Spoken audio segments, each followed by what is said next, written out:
मेरी एलिजाबेथ स्पैनहेग का गायब होना एक किडनैपर ने स्वीकार किया, लेकिन क्या वो सच बोल रही थी? स्वागत है आत्माएं और कहानियां में, जहां हम रहस्यों, अनसुलझे मामलों और उन कहानियों में गहराई से उतरते हैं जो हमें सिहरन से भर देती है। मैं हूं आपका मेजबान रोमियो, और आज हम एक बेहद दर्दनाक और उलझन भरी गुमशुदगी के मामले की बात करने जा रहे हैं, मेरी एलिजाबेथ स्पैनहेग के गायब होने की। सच्चे अपराधों की दुनिया में कुछ ऐसे मामले होते हैं जो हमारी सोच को हिलाकर रख देते हैं। ऐसी कहानियां जो अजीब और डरावनी लगती हैं, और फिर कुछ ऐसे मामले होते हैं जो केवल सवाल छोड़ जाते हैं। मेरी स्पैनहेग का गायब होना ऐसी ही एक कहानी है, एक स्वीकारोक्ति, एक गहरा रहस्य, और आज भी कोई समाधान नहीं। आइए इस कहानी में उतरते हैं। साल था वर्ष 1976। मेरी एलिजाबेथ स्पैनहेग 19 साल की एक जवान लड़की थी जो कैलिफोर्निया के चिको शहर में अपने बॉयफ्रेंड के साथ रहने आई थी। उसकी जिंदगी में आगे बढ़ने के सपने थे, लेकिन एक रात उसने घर के कुछ कामों के लिए बाहर जाने का सोचा और फिर कभी वापस नहीं आई। कुछ लोगों ने उसे सड़क पर चलते हुए देखा था, लेकिन इसके बाद वो जैसे हवा में गायब हो गई। उसका बॉयफ्रेंड, दोस्त और परिवार उसे ढूंढते रहे। हर अस्पताल, पुलिस स्टेशन तक पहुंचे, लेकिन कोई सुराग नहीं, केवल चुप्पी। और धीरे धीरे मामला ठंडा हो गया। पर मेरी के परिवार के लिए ये एक अंतहीन दुस्वप्न था। ये मामला शायद हमेशा के लिए गुमनाम हो जाता अगर बाद में एक चौंकाने वाला इकबालिया बयान सामने न आया होता। 1984 में एक महिला, जैनिस हुक्कर, और उसके पति कैमरून हुक्कर को the girl in the box case में पकड़ा गया। 7 साल तक कैमरन ने कॉलिन स्टेन को भयानक परिस्थितियों में बंधक बनाए रखा था, लेकिन जब जैनिस ने आखिरकार कैमरून को पुलिस के हवाले किया, उसने एक और रहस्योद्घाटन किया जिसने सबको चौंका दिया। जैनिस ने दावा किया कि उसने और कैमरन ने ही मेरी स्पैनहेग का अपहरण किया था। जैनिस के मुताबिक मेरी को अपहरण करने के बाद कैमरून ने उसकी हत्या कर दी और उसके शव को ठिकाने लगा दिया। ये सुनते ही पुलिस ने मामले को फिर से खोल दिया।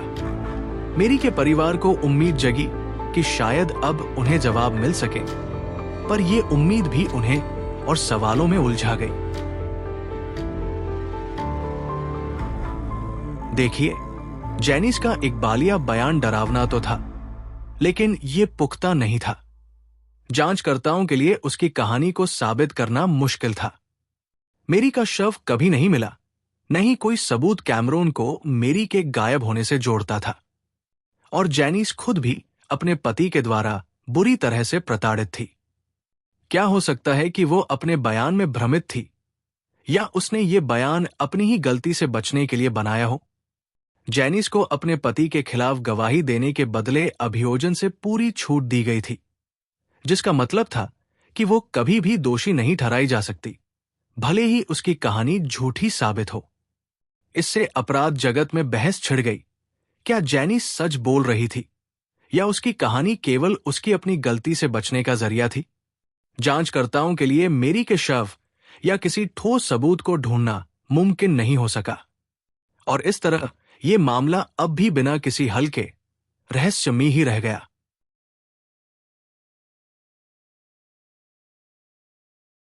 ऐसे मामलों में अटकलें बढ़ जाती हैं। एक सिद्धांत ये कहता है कि जैनिस ने सच कहा हो सकता है, लेकिन उसके पास पूरी जानकारी नहीं थी जिससे कि मेरी का शव ढूंढा जा सके।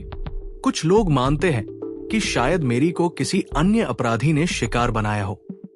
1970 का दशक ऐसे ही कई रहस्यमयी गायबियों और हत्याओं का दौर था, खासकर कैलिफोर्निया में।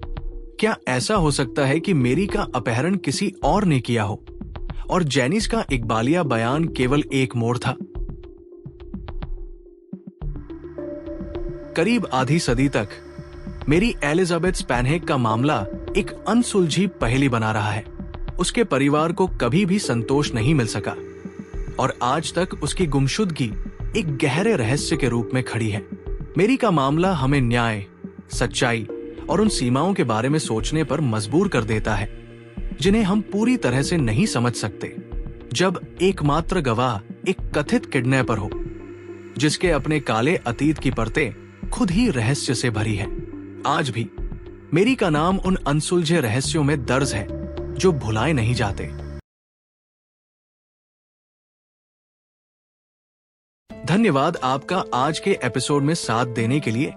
आत्माएं और कहानियां में यदि आपके पास मेरी स्पैनहेग की गुमशुदगी से जुड़ी कोई राय, विचार या सिद्धांत है, हमें बताएं। कौन जाने, शायद किसी के पास इस गुत्थी को सुलझाने की एक कड़ी हो। तब तक आंखें खुली रखें, दिमाग सतर्क रखें और याद रखें, हर रहस्य का अंत सुखद नहीं होता। सुरक्षित रहें। धन्यवाद।